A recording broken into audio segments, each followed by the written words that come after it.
আসসালামু আলাইকুম। পৃথিবীর মানুষের কাছে আমার প্রশ্ন, শিক্ষিত শিক্ষিত বলেন যারা, তাদের কাছে প্রশ্ন,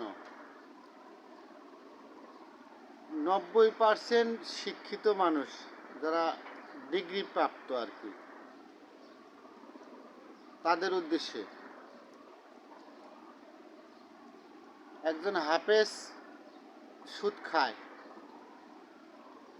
একজন মাওলানা আলেম ঘুষ খায়, একজন ইঞ্জিনিয়ার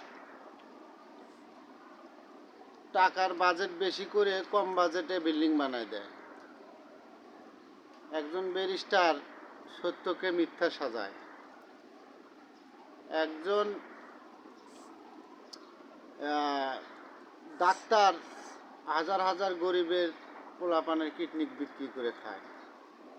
আমি দেখেছি এবং প্রমাণও আছে আমার কাছে।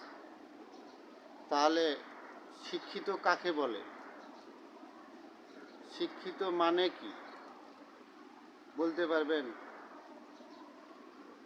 আসলে শিক্ষিত ওই ব্যক্তি যেই মানানে আল্লাহর প্রতি, সাধারণ মানুষের উপকার করে, অন্যের ক্ষতি করে না,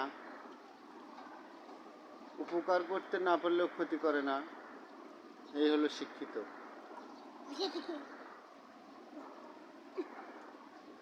বুঝাইতে পারছি?